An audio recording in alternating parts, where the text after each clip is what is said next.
Hello, ladies and gentlemen. This is Sir Cypher here. Let's play Wargame Airland Battle, and haven't had a lot of multiplayer videos, so I thought I'd just show another example. This is, I think everybody in here is actually from the forums, except maybe maybe like two people on the pack side.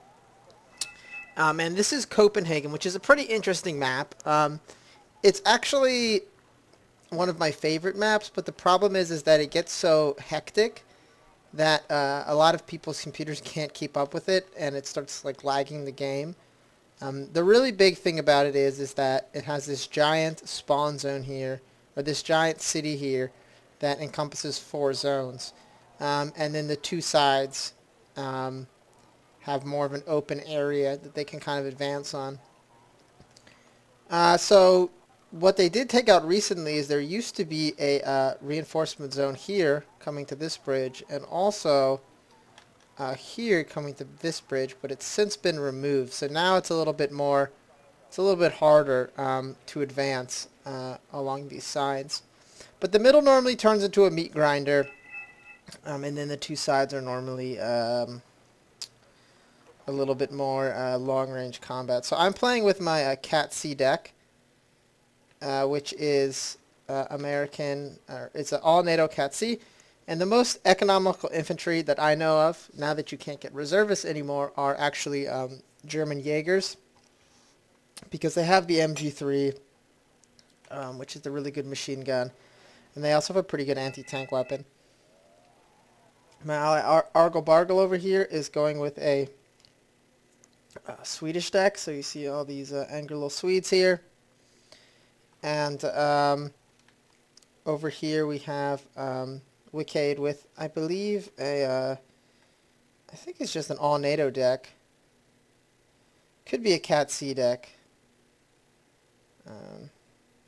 Oh no, I think he's either American or all NATO, because all the Swedish stuff is Argle Bargles. Now, Argle Bargle ended up lagging out, so we had to scramble to throw some stuff together in order to make up for him.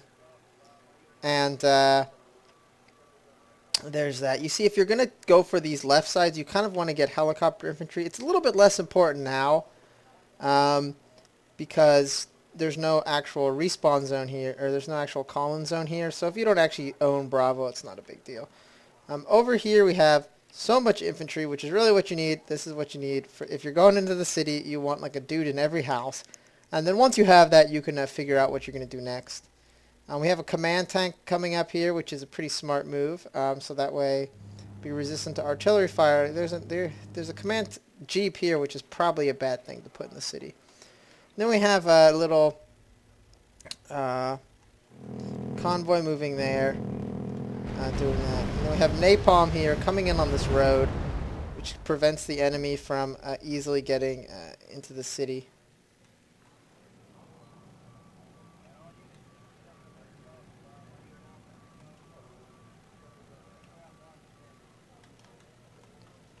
Now, I actually don't have any napalm in my deck, which is probably a poor idea, but there it is. So we see here we have the Phantoms cruising around here. We have the helicopter infantry coming in here to land and take this side zone in Juliet. And then we have troops here.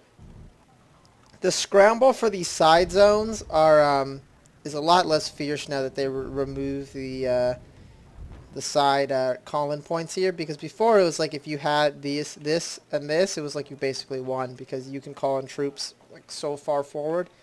But they don't have those anymore. I believe this was maybe an air call-in zone too, but yeah, so they don't have that anymore, so it's less effective. Tomcats got nerfed recently, really hard, but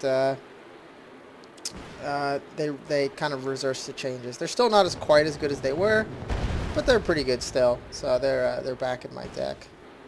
One interesting thing about the Tomcat though is that this configuration of the six what are they, Phoenix missiles was never actually used like in real life, because if the weight of the missiles was so much that if the plane landed without shooting them, which is most likely the thing that was going to happen, it wouldn't, like, the carrier couldn't support it. Like, it wouldn't work for whatever reason. That's what Wikipedia says. So this is kind of a little bit not realistic. The other thing that's bringing out about weapon systems here, but the other thing about the Phoenix is the whole point of it was designed to be able to shoot all 6 missiles at once. So theoretically, the Tomcat should just be able to go and just shoot missiles at all those guys, but it can't. So you see here my trucks driving up to distract them as I just throw so many Jaegers into these houses. The reason I like Jaegers is that they have an accuracy 8 on their rifles, which is better than most line infantry. You see here motor stroke here, only accuracy 6. They don't have quite as high fire rate, but I think it's worth it for the increased accuracy. And they have the really good the MG3, which eats dudes up. And their Panzerfaust is actually pretty good because it's accuracy 12. I think the motor stroke, you have a little bit better one. It's about the same. Higher AP, but a lot less accuracy.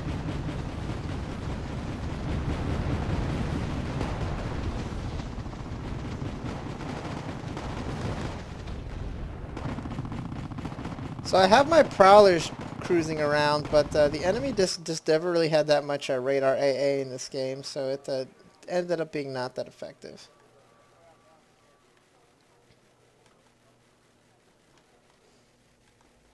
Now you see here this kind of illustrates a weakness of the American deck is really what this guy needs is ATGM infantry in these houses, but America just doesn't have any.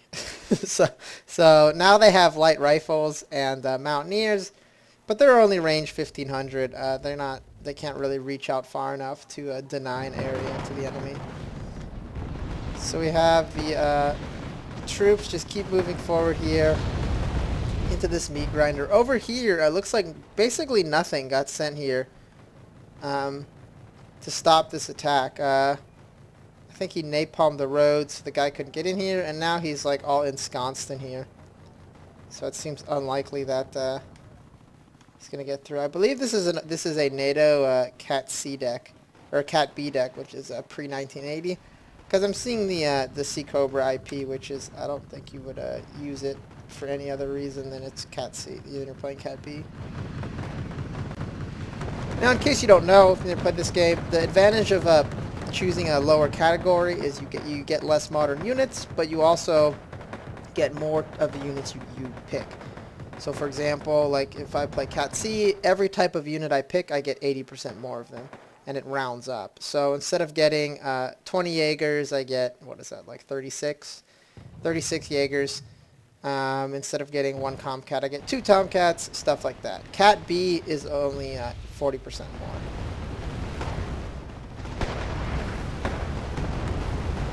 So we have napalm coming into the city as we keep moving forward.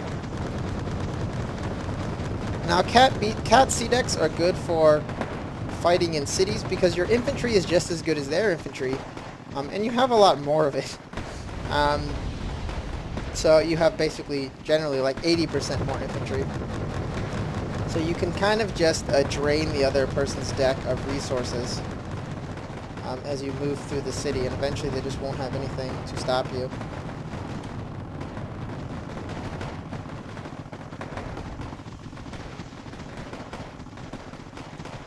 Elite East German infantry getting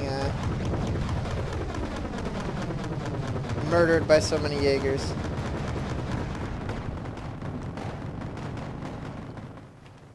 Over here, these guys are still pushing forward. So this is probably not what you want to do here. Like something like this, 3 Tunguskas in a giant blob.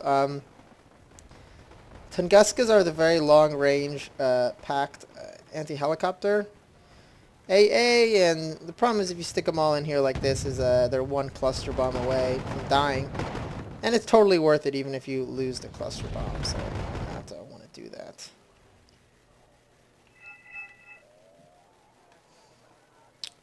Over here, this Macbeth is in a very strong position. I feel like he could possibly even push through here. there's actually not that much that can stop him. There's only a lot of Wicked's forces are being diverted into the city. So his actual stuff he has available to fight that off isn't that much.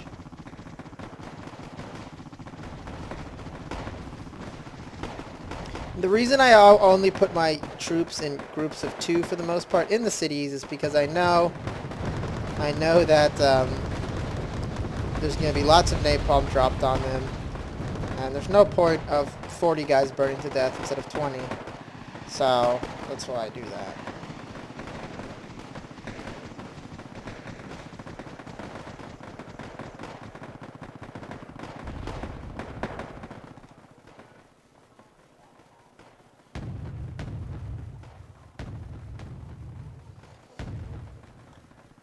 Over here, it looks like he's just getting ready for a his next attack over there. And these are actually my prowlers, or one of them I think is mine.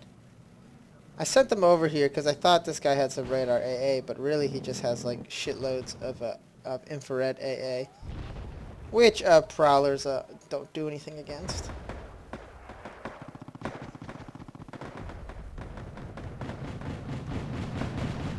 So at this point in the game, I actually ran out of light rifles, starting to throw in, or I ran out of Jaegers, so I'm starting to throw light rifles in there.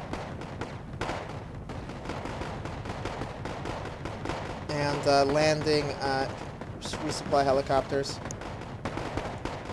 One unit I've actually come to like quite a bit since the recent changes is the, what unit is this? The Swedish supply helicopter. Because it, I guess it's a Swedish version of the Chinook, but it only carries 1,000 supplies, but it's only 30 points, and you get a whole bunch of them. I don't really like the Super Chinooks because they cost so many points and they carry so many supplies that it's like, it's kind of like putting all your eggs in one basket. But these they only carry 1,000 and they're pretty cheap, so you can have a bunch of them flying back and forth, and it's not as dangerous to have them near combat zones because you don't care as much if you lose them. So now the light rifles are here, and they of course have the Dragon ATGMs, which reach out to 1,500 or so meters, and aren't really that good, but there's a lot of them, and they have 10 ATGMs each, which is quite a bit. And there's still a full squad. So you see here them here murdering all this stuff, all these BMPs that were causing me grief.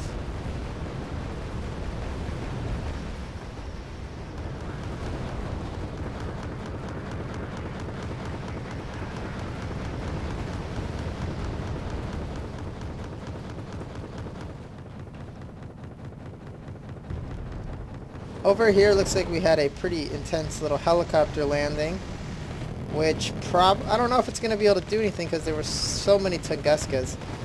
But it looks like the Tunguskas actually didn't have line of sight to those helicopters when they came in, so they were not able to shoot them down. And then also we have a little mounted infantry push here, M113 AGs. They're just M113 APCs, but they do have the MG3 on them, which is a pretty cool gun. It makes a cool noise when it gets shot, and the vehicle version shoots a lot faster than the infantry version. I think the infantry version only shoots 461 per second, and the vehicle version shoots about 1,000. So it actually chews people up quite well. Leading the charge here with his with his logistics trucks here.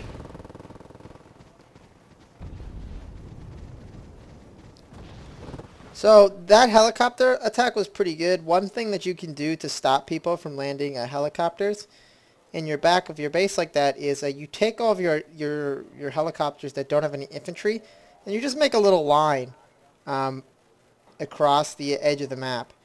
because they're not doing anything anyway. And if any enemy helicopters fly by, you'll notice because it'll give you a thing that'll be like, oh, you're being attacked, or you'll see your helicopters being shot down. So that's what I like to do. I have a pair of very expensive Mi-28 Havocs here. These are the best kind of Russian attack helicopter.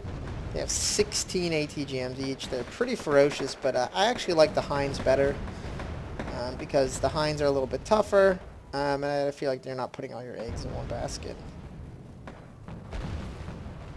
So pushing through there.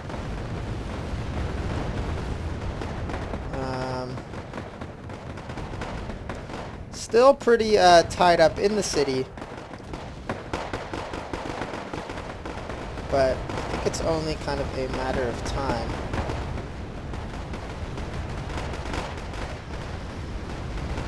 I'm not following my own rules here, and I have 40 Royal Marines.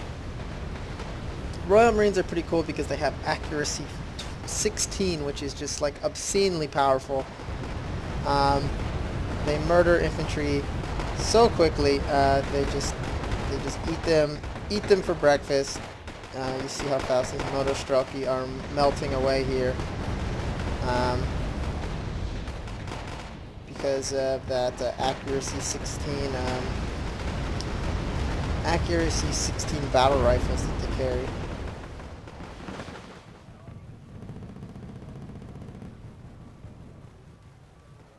Now over here, we have this attack continuing. You see here that the guy has a AA moving up with his assault, which is what you have to have. If you don't have any AA, these attack helicopters would be murdering him. Instead, they're just going to get shot down.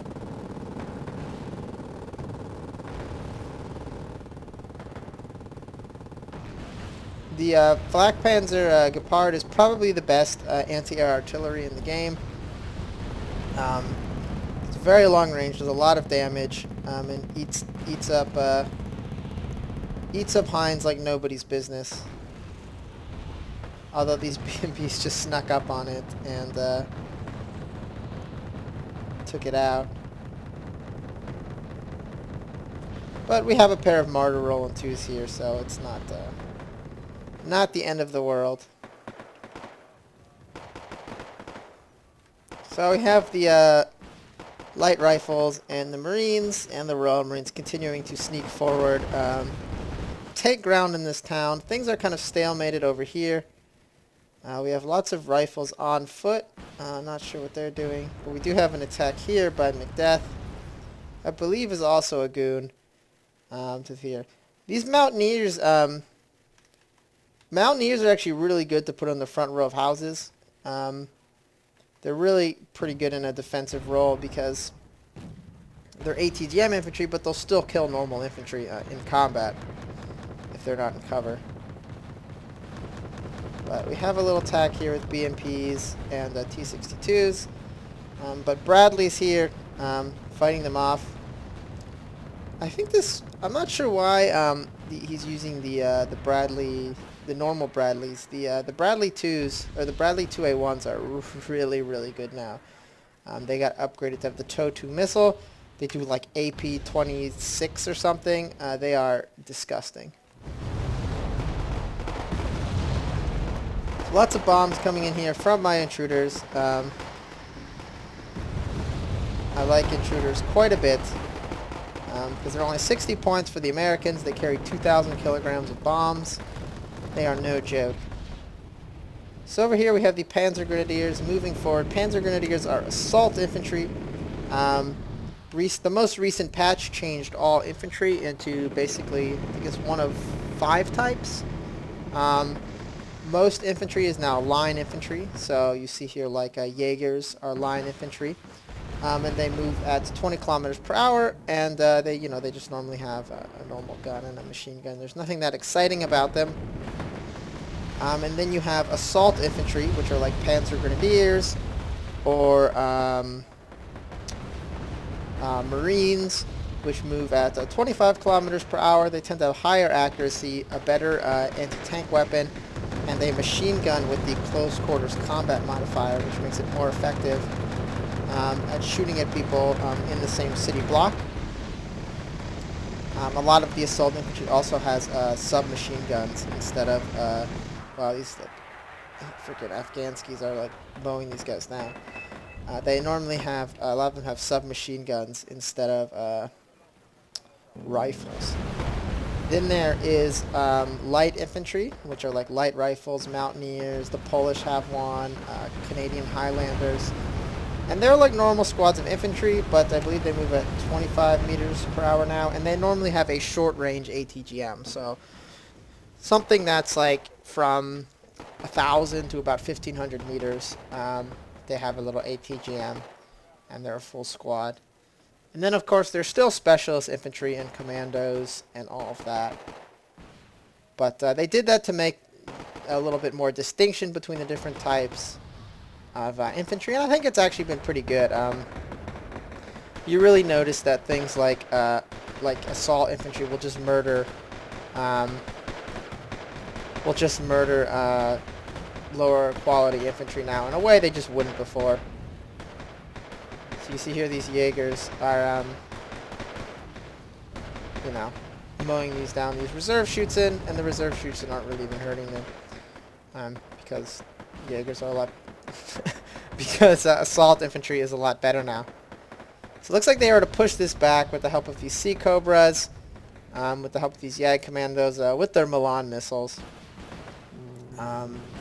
We have lots of Roland 2s here, ready to fight them off. Roland 2s are probably the best NATO missile system. The problem is they only fire 2 shots before they have to reload. So if one of the shots miss, you're not going to shoot the plane down. But if you have 2 of them in concert, they're basically going to shoot down any plane.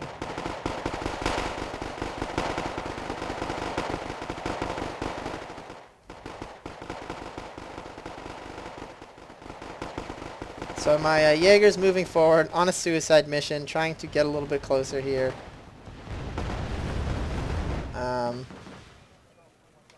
Getting shot at. Having my intruder drop more bombs. It doesn't survive, but it blows some stuff up. And then over here, these mountaineers really need to get in these houses, so they don't die. There they go. One thing is you can only have 1 squad of infantry in a house. Like, you can only have 1 group. So if you have disparate groups like this, just hit R really quick so the things regroup into 1 squad and then throw them in the house. Because otherwise, some of the guys are going to get left out. You see this is really smart here. Recon helicopters really excel in covering wide open areas of terrain.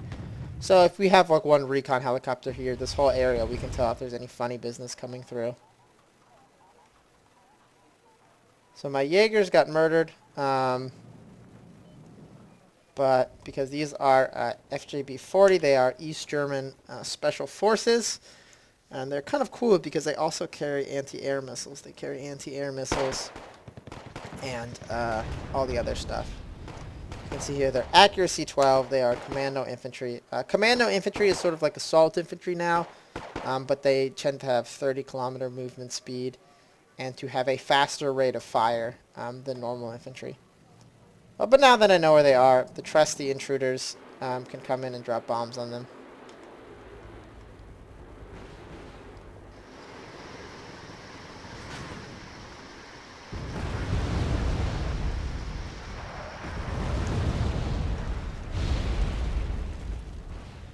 I think both of them actually made it out of there okay as well. So you see over here, completely eliminated the resistance over here, and actually has control of this zone, which has a reinforcement point on it, which is pretty good for us. You see here, though, they have arranged quite a defense along these hedgerows. They know we are coming. The T-72 MIs are pretty tough. And then we even have the T-72 BIs, which are even tougher with the 2275 range on their cannons. They are no joke. But my troops here are gradually moving through the city. Of course, I do have even more troops than I would normally would in a Cat C deck because Argle Bargle had a connection issue and left the game. So I have a little bit of help here from Wicked, but I have plenty of troops to throw around in here. So I think I just out-attritioned these guys in the city, and also now they have to concentrate on holding this flank because they took my ally there. Macbeth has advanced so far into the enemy, or Doc Merc has advanced so far into the enemy rear. And you can see now these mountaineers are in a forward position, and you see how, again though they're not in the buildings, but they can shoot at and hit these enemy vehicles from over there.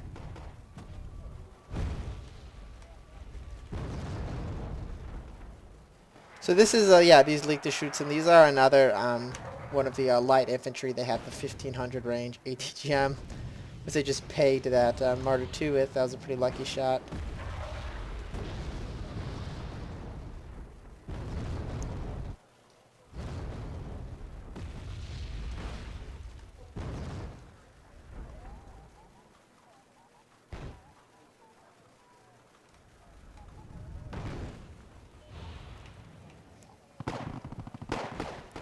So this giant mass of troops in the city is generally what causes the game to lag like this. But my troops we're getting closer to the goal here. The enemy doesn't really have that much stuff here. There's actually a lot of troops in this little group of houses here. But this side of the city is actually looking pretty bare bones.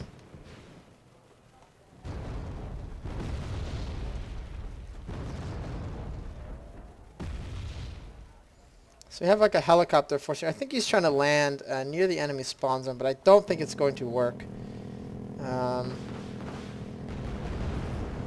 It might work. One thing about Tunguska's is the missile is a lot better than the gun, and it'll try and shoot its gun if it's in range because that's like, you know, it's like more efficient or something, I guess. But generally, you want to turn the gun off and just have it shoot its missiles. Because also if you turn the gun off, it doesn't use radar, and you won't get shot down by Sea planes as well. Looks like this helicopter assault may not be successful. A lot of these guys are getting shot down here. Over here looks like it continues to be a stalemate. It's pretty hard to get across this area here. There's so many buildings in such a wide area. You can't smoke them all. There's so many areas for ATGMs to shoot from. It's just pretty hard to get across this area if both sides are ensconced there. It's kind of a problem. So it's kind of funny when the T-70, when tanks are out of ammo for their machine guns because they shot so many infantry. So we have more troops coming in here ready for the next attack.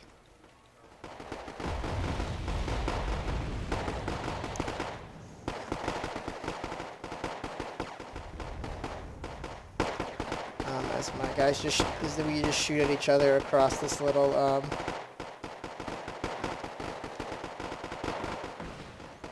barricade.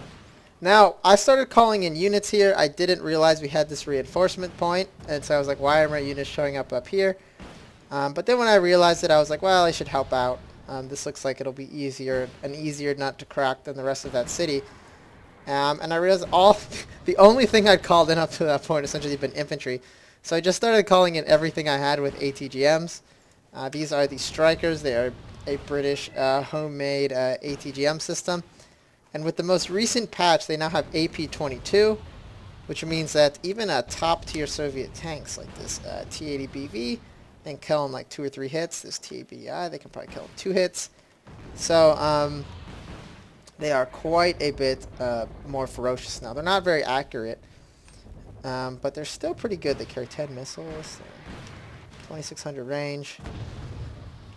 So you see all all these ATGMs like going towards here, firing as hard as they can at the enemy.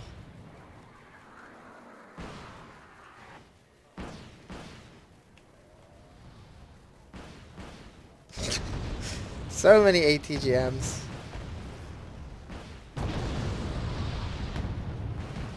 You see here, as soon as like you'll see one tank get hit and all the other missiles will just fly into the dirt.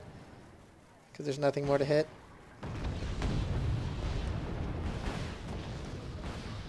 So probably what they really need against this force is infantry. But there's nowhere to really hide the infantry. I think most of their infantry have probably perished in that city. So we have even more missiles coming up. This is like a world tour of 1975 ATGM technology. We have the Jag Commandos with the Milan. We have the Strikers with the Swing Fire. We have the Sheridans with the Shillegra missiles. We have Cobras with the TOW. We get some starships in here too.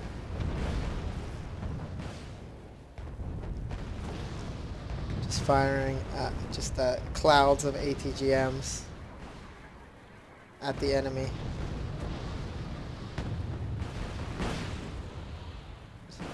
This guy in this T-72 is like, fuck.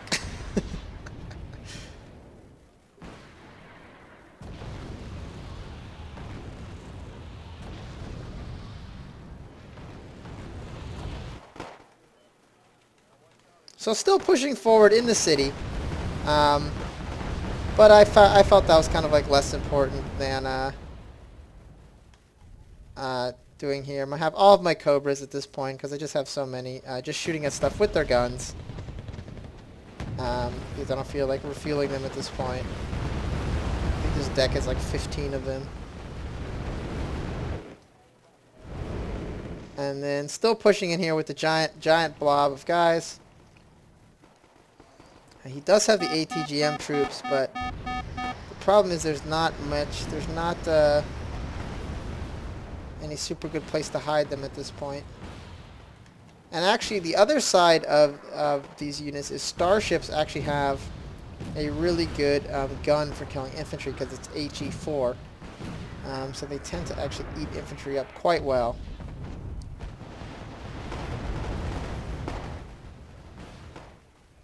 So yeah, I took this zone. So we have, well, I didn't take it, but I killed their command vehicle. So we have hotel. They still have lots of troops here, but the odds of them making it through this cloud of rifles is very low.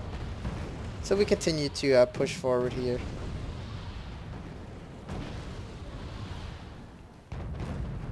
Giant clouds of ATGM troops here. A lot of my Sheridans are actually out of missiles, so they're just shooting with their guns.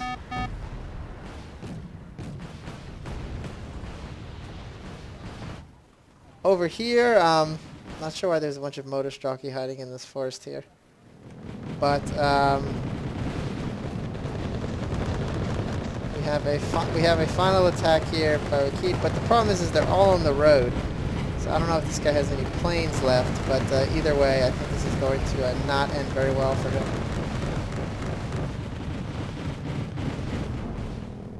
I think probably somewhere like here would have been the best area to attack, or like from the city. There's this just sort of like concave here, concave of fire, which just makes it pretty difficult to get in. But hey, he looks like he's getting pretty far.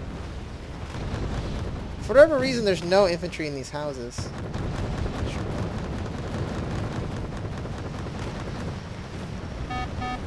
Looks like the attack might not succeed. Over here, our giant blob of troops, I think, has achieved critical mass of 1970s technology. And it's rolling towards their command jeep, takes out that, and then it's pretty much the game right there.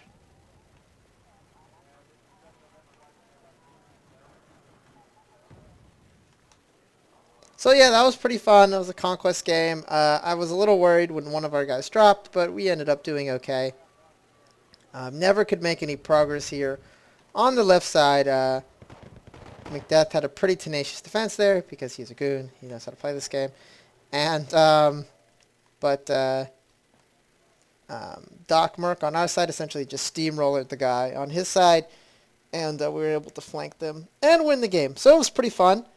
So yeah, this game is on sale all the time, and Red Dragon is coming out. So and a lot of people are going to be playing it then. So now's a good chance, you know, to learn how to play, have fun, shoot each other's Cold War peoples. So thank you for watching, and have a nice day.